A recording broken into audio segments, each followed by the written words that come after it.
Why should we not be partnering up with China on things like medical research? Well, I think in the scientific community, sharing information is a great tradition, and it's an important one. And when we have it come from all over the world, from free countries where it's not abused, we're very happy to have people working in our CSIROs, in our universities and so on.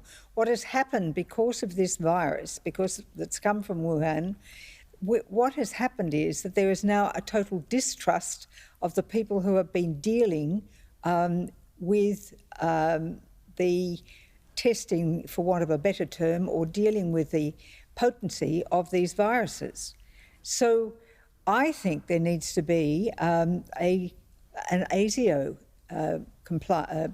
component in all of this discussion, that anyone who comes here from countries where there is the risk that it can be misused, where the information should not be shared, that there should be a say from ASIO as to whether or not they come. And I think Senator Henderson made a very good point about having a pause so that we can just see where it is, because the reports that have come, for instance, of the scientists from Wuhan, from that virology institute, I think they call her the Bat Lady. She was said to have been very worried that the work that she had been doing on that particular virus, and knowing that it was communicable to human beings, she was worried, so the report goes, that it could have leaked from her laboratory. So I just think that this is common sense that has been spoken about now. It's not to say that the international community should ever be denied sharing of information, because that way we can get some very good outcomes. But we do have to be careful ourselves about where we put people from the Communist Party of China into our research laboratories because of these risks, and also protecting our own intellectual property. That's a whole different aspect, but that needs to be considered as well. Correct. I mean, Nicholas, this seems fair, because the truth is China is not like every other country. Might have a lot of money, might have a lot of want to get involved in the education sector. We understand how important it is to the Australian economy, but it's not like doing business with the UK, with Israel, with Japan, with anywhere else.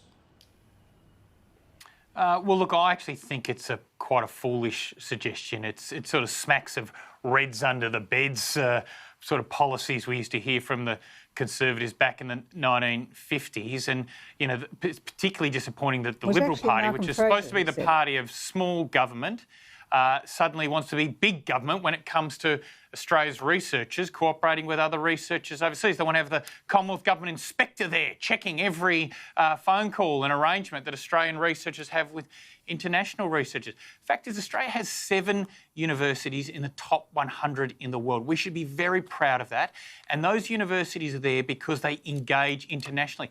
And China is a huge part of that. And medical research is a huge part of Australian research. So, of course, those Australian researchers should be collaborating with people in China where it is mutually beneficial for them to do so. Now, Bronwyn's been spending too much time on the dark web again. She's walking around in this hallucinogenic dreamscape where every Chinese person is not to be trusted or something like that. The fact is, it's a mutually beneficial arrangement. Nicholas, you couldn't be more wrong. Now, there may be some areas where you want to quarantine You are the one in the research. Wonder World. So, you for know example, in the defence... that the distinction is made between the Communist Party of China, which wants to dominate the world, and Chinese people. We have wonderful citizens in this country who are of Chinese ethnicity, who make wonderful Australians. We want to see Taiwan participate in the World Health Organization. It's a magnificent country. And indeed, I had the great pleasure of going there for the inauguration of the first woman president that they, in fact, elected, and she is a scientist. And to make those sort of allegations, Nicholas, I find shameful on your behalf. And as I keep saying, you're really better than that. Don't do it.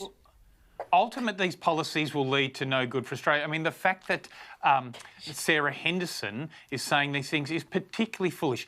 In her electorate, the biggest employer is no longer Ford Motor Company, sadly.